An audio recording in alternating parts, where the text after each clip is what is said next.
Hi, everyone, and welcome back to the show. I am your host, Mike Malatesta. On this podcast, I dig in deep with every guest to get to the roots of their success, to discover not just how it happened, but why it matters. My mission is to expose the ideas and clues you need to inspire, activate, and maximize the greatness in you.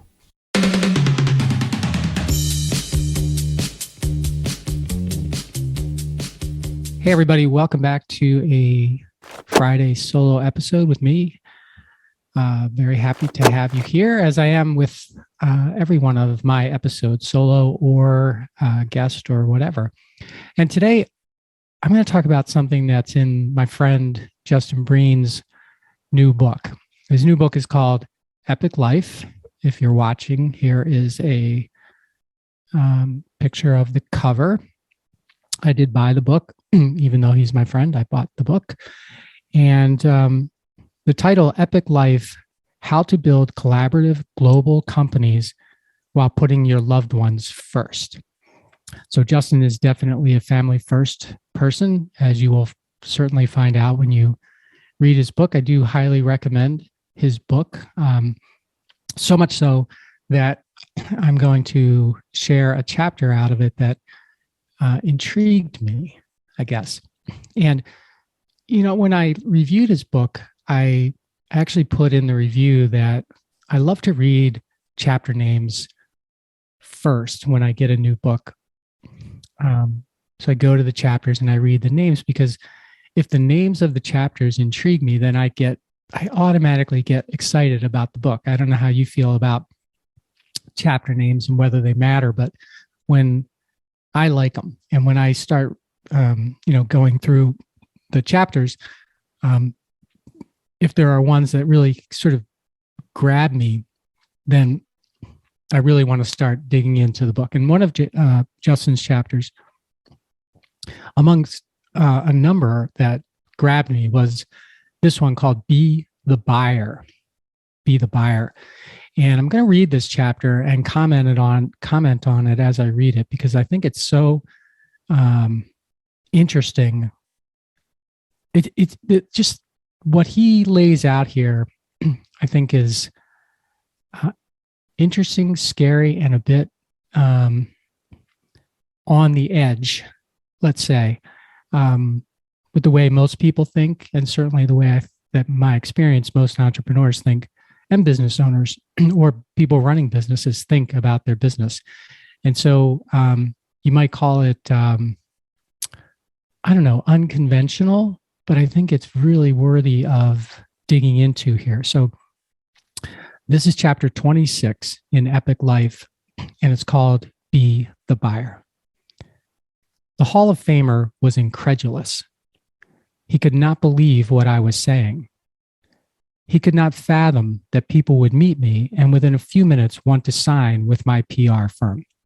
So Justin's firm is called Brepic, and it is a public relations firm that specializes in media, particularly getting your story out to the media outlets that you want it to be in.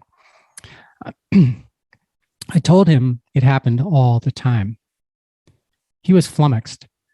But then he went on to say how great he was, how he was the Hall of Famer. He yelled that he would not pay a dime until there were some tangible results achieved. He huffed and puffed that I needed to prove myself to him. I told him that I needed to do no such thing, because I was the buyer. Companies invest in and pay my firms, but I am just the buyer of the people I want to partner with. I do not sell anything, and everything is paid in full, up front, no exceptions, no negotiations, period. And I want to stop there for a minute to let you know that Justin is not someone who's been in business for 30 years and, the person who, let's just say, everyone knows and everyone has to go to. He does have, a lot of people know him, but he's not like movie star type person. He's not a celebrity, I wouldn't say. So he having this approach to business, where he's the buyer, and you either sort of play by his rules or don't, is really different. It's really different. It's not the way I played the game. I mean, we sold millions and millions and millions and millions of dollars of business. And we always were the seller. We were never the buyer. So we were always open to the terms that the customer set or the discounts that the customer wanted and those kinds of things. And so it's really interesting to hear Justin's perspective about being the buyer and having that perspective from the very first time he started his firm. And I will admit, maybe that's unique to the type of work that he does, but I don't want to dismiss it as being unique to the type of work that he does, because I think that while there may not be an opportunity in your industry, for example, to do exactly what he's doing and what you'll learn more about in this chapter, but there's probably an opportunity to do more of it than you otherwise would, or otherwise would think to do, or you've been programmed to do. And by the way, this Hall of Famer, as you'll learn more in this chapter, he is buying the way he's been taught to buy. Like, the buyer gets what he wants and then determines the value that he or she is going to pay to the seller. And Justin flips that completely on its head in this chapter. So let me carry on. Hey everyone, if you like what I'm doing with this podcast and want to participate in more of the things I'm thinking about and exploring, subscribe to my newsletter today. It's super simple. Just go to mikemalatesta.com right now, put in your email, and you will get the very next issue. It's short, thoughtful, and designed to inspire, activate, and maximize the greatness in you. My firms just solve partners' problems, getting in front of the media and being connected to the right fit, abundant visionaries. And the right visionaries will gladly pay to solve their pain points quickly and effectively. As background, a networking friend of mine had introduced me to the Hall of Famer, who was going through some major legal trouble. In the 45-minute conversation, the Hall of Famer spoke for 44 minutes and 15 seconds. In the 45 seconds during which I talked about my company, I revealed the process, why it worked, and the level of investment involved. He was not interested, but even if he were, I never would have partnered with him. Later that day, I texted my networking friend and expressed that I appreciated the intro and that further intros needed to be to people with the exact opposite mindset as the Hall of Famer. Dan Sullivan, who you've heard me talk about many times on the podcast, the co-founder of Strategic Coach, stresses to always be the buyer. As Dan writes in his book entitled with the previous phrase, at a certain point, you are creating so much value that you become sought after in the marketplace. And that is when you become the buyer. No longer will you take just any opportunity that comes your way. No longer will just any customer or client be worth your time and effort. Being the buyer is the best place to be. It is endlessly fun selling nothing, directly stating how you transform lives with purpose, and then having the greatest people on earth invest in your services and networks. It eliminates the stress of outbound gimmicks, clickbait garbage, and funnels, and the annoyance of wrong fit clients. You only attract right fit partners, and you repel everything else.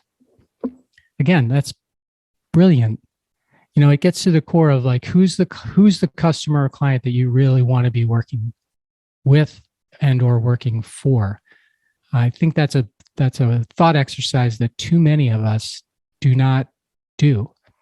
We instead look at how many people can I work with, as opposed to who do I really want to work with and who will get the most value out of what I do, my approach, etc. Let me carry on. Buyers respect other buyers. I have found they do not like sellers, just as high achievers do not like mediocre people. I became a buyer by going through this 4-step formula I have seen time and time again when people start businesses. Number 1, get to get. I reached out to 5,000 people to find my first 5 clients. Number 2, get to give. You are starting to give a little, but mostly still getting. That sound familiar? Number 3, give to get.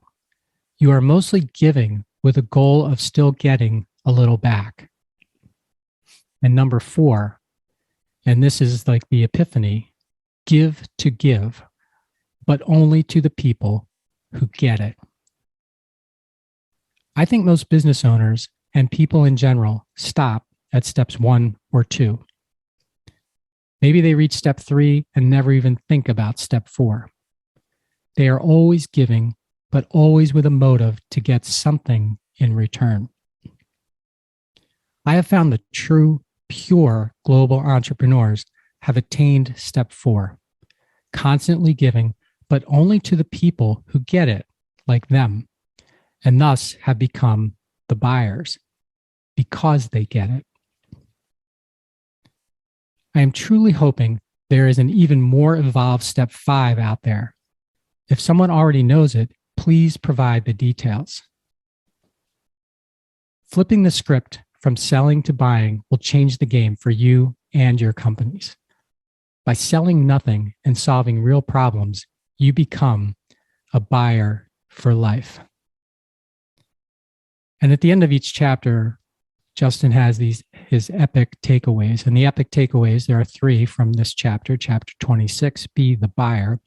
And they are: buying is much better than selling. Give to give, but only to the people who get it. And when you create endless value, you become the buyer. So the lesson I want you to take away from this, or I'd like you to take away from this, is what are you in business for? Are you in business to make a buck? Are you in business to sell whatever you have to sell? Are you in business to change people's lives? Are you in business to make a difference in the people's lives who buy from you? Are you in business to be with like-minded people who value what you do and see you as different?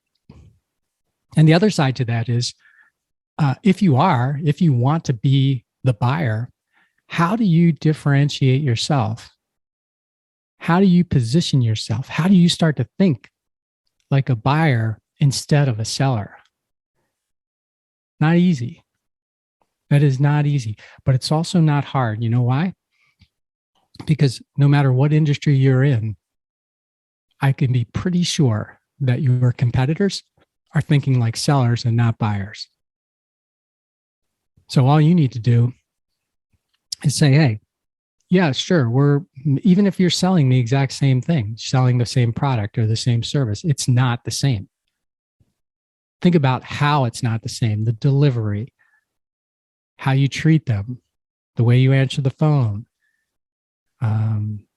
how you package things, how you talk about things, how you get to the root of how your product or service makes a positive, valuable difference in the person who's buying its life or business or whatever their goal is.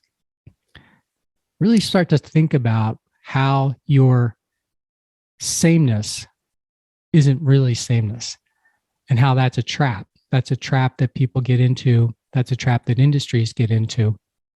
And then think back to Justin, a guy who was a newspaper reporter, wrote stories. He became an entrepreneur after 5,000 tries to get 5 clients. And in 5-6 years, the guy has figured out how not only to differentiate himself, but also to how to approach the way he does business and make himself like he calls it, the buyer. It's powerful stuff. Thanks for joining me today. I hope I made a difference. Until next week, maximize your greatness.